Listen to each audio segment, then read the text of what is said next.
Hi, friends. So, welcome back to another episode of the Sound Girl podcast. So, the previous episode, you guys saw a very lovely lady and a very special person to me. And today she's back again with another episode with us, or rather with me. Yeah, Jewel, one of the co-hosts of the Sound Girl podcast. So, with me, I have my lovely mother.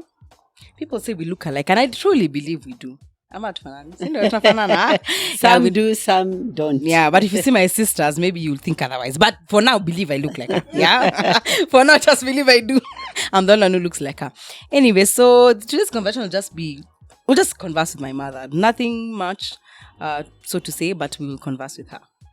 Yeah, are you ready for this conversation? Absolutely, yes. All right. Yes. So you guys know I'm the firstborn, yeah, and I'm a girl or a daughter, that is. And you guys, we've spoken a lot of things about firstborn daughters. And one of the things I wanted to hear from her side is how it is to raise me as a firstborn daughter, or rather as a girl. And then after that, we'll speak about something different, which I will bring on board.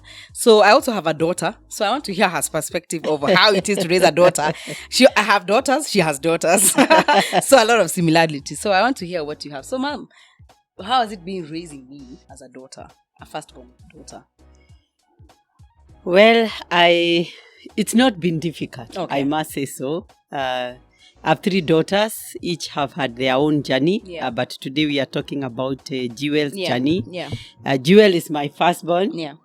Let me say our firstborn, because I'm sure Pastor James will listen to it. Yeah, and he keeps complaining that I possess them. Mm-hmm. But that's the role of a mother, is to possess their children. Yeah. But anyways, Jewel's journey has not been difficult. Okay. I must say so. It has not been hard to raise Jewel. I found it a good journey, and I'm not just saying it for camera. I'm saying it because I truly mean it. It was not difficult. We've had our moments, and we'll talk about them. But in general, I think it's not been hard to raise a girl. I don't know what it means to raise a boy. Oh, yeah, you don't. I wish I had one. Mm-hmm. Yeah, I wish I would listen to Pastor James. Would be. If we tried once more, we would have had a boy. Yeah. But nevertheless, it's been such a pleasure to bring Jewel up, I must say. And I am not saying it for the camera. I really mean it. Yeah. Yes. Yeah, for sure. Yes. And I think for me, it's been, I think being a firstborn makes you, for me, my perspective is I had to make you proud. Meaning I couldn't make your journey difficult. I didn't see how I would make your journey difficult. So in those bad moments of ours, give me an example of a bad moment we've had and what you thought about that moment.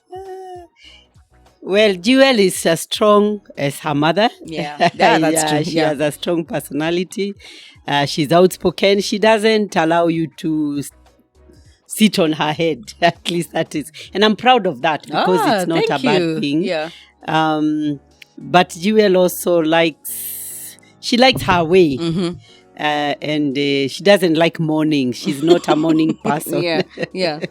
So every time I dropped her to school, as we drove, she would not talk to me the whole journey.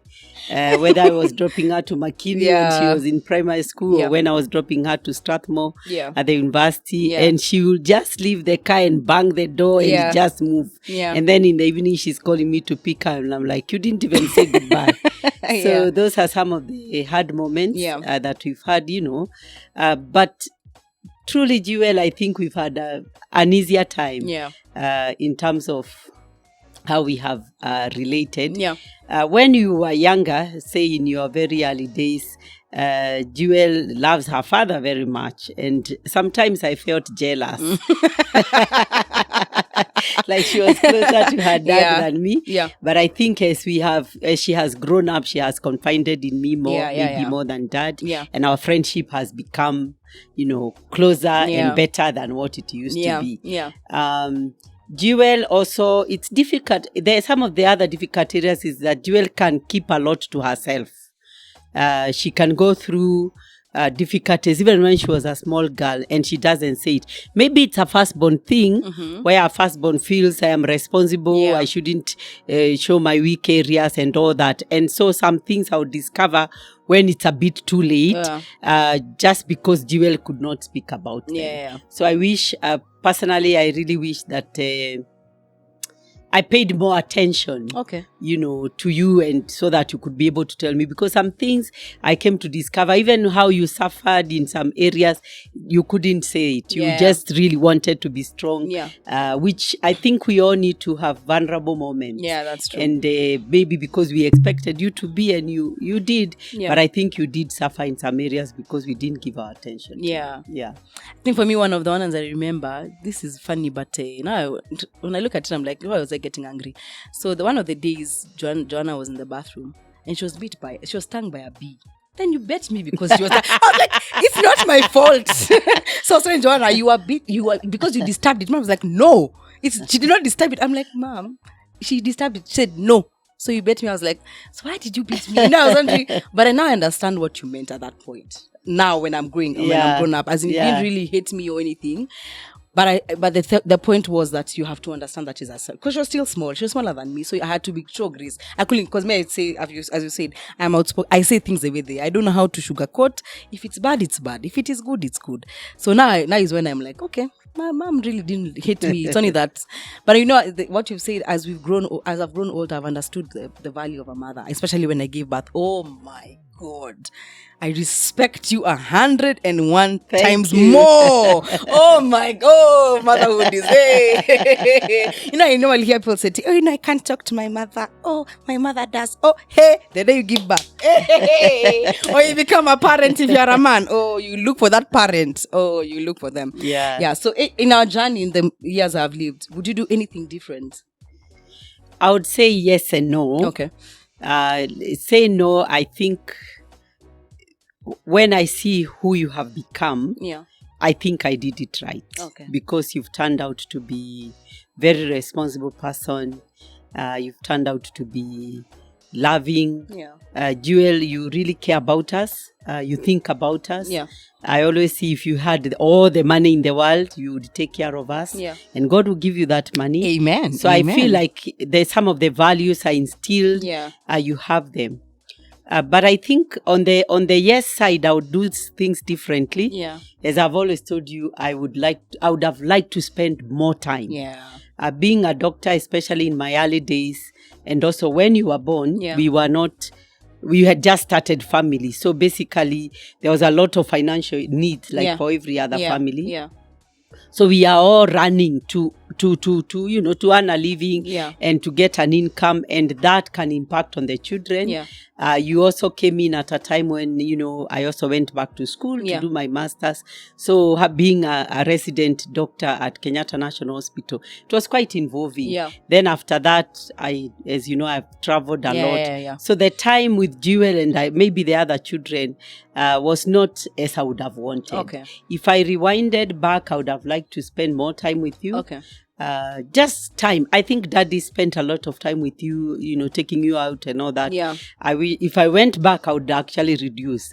But nevertheless, I think I've compensated. You have come with a bang. You've really come with a bang. But that's something I would have liked to do better. The other thing I would have liked to do better is, while you are courageous and you are outspoken, I think I would have wanted to build more confidence than you have.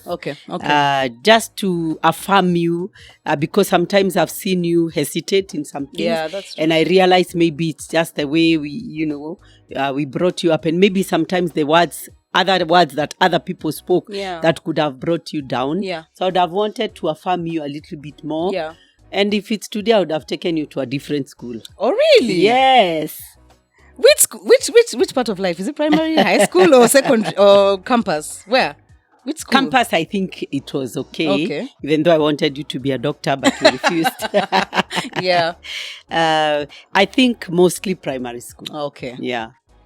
Which part of? I was in 5 schools in primary. 5 schools. Really? Yes. I went to Upper Hill. Upper Hill was a nursery school. Yes, I went to Upper Hill. Then I went to Watson's Cathedral for 2 months. Then I went for Forest View. Then I went to Lorette. Then I went to McKinney. 5. So you see, I think that was not good. But I think for me, where if I was asked to tell you what you would rewind back is McKinney. Makini for me was Makini was and and we are not against Makini. But I mean the season. Okay. That time when I was in Makini, it was really, I think then that's when I understood. I didn't get to understand what it means to have parents, so to say. Because I think that's a peak when you are the most busiest, if I'm not wrong. I think you just joined. What did you just joined where you were? No, I don't think. But it was, I think, one of your busiest time. And then you're in a school where children were living their life. I mean, I schooled with, that time we used to have chiefs, the DOs, we used to have them in my class. And I felt like that transition from where we were to that time, because it was a very short time, it was only 1 year. So that transition was really, that's why I even failed. I don't know if you know that I failed. And I became sick because, I was sick during KCP. I was sick because I couldn't know how I'll end up performing in a good school, remembering how you had paid so much money for that school. So for me, that's where I would have said iyo kidogo.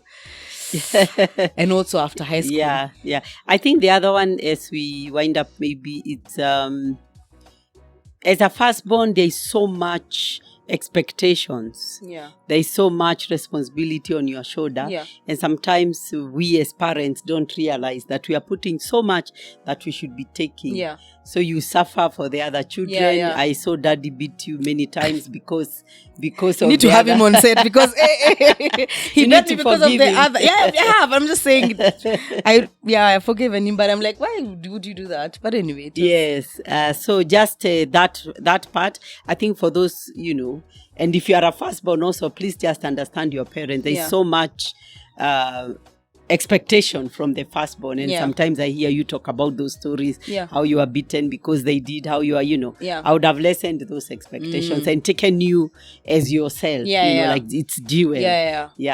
But I think for me, with you, I don't think I've received a beating, by the way. But now with Dr. Lucy, come, Jewel, sit down. Let me tell you, of course, said, no, you are given a lecture for so long. I'd rather be beaten and forget about it. So she tell you, come, Jewel, sit down. Let me tell you my daughter. Oh my God, when you start that conversation, it will end for however long. But I think, is there anything else you would do differently? Or those two are enough? 3. I've said 3. I said I would have taken 5. I would have confidence. Spent more time with you and also the other children. I would have taken you to a different school. A different school. And I would have instilled more confidence. Yes. So, but are you happy now of the woman I am right now? Oh, yes, absolutely. I like your laughter. But you've really formed me. I can see so much of. In fact, there was a day I had sat in your office and someone opened the door and said, "Hi, Dr. Lucy." I said, "It's not her." I said, "Hey." I was so sure it was you. Even when I walk, someone is like, "Hi, Dr. Lucy." I'm like, "No, it's not, Doc. It's me." Because you really look a lot much together.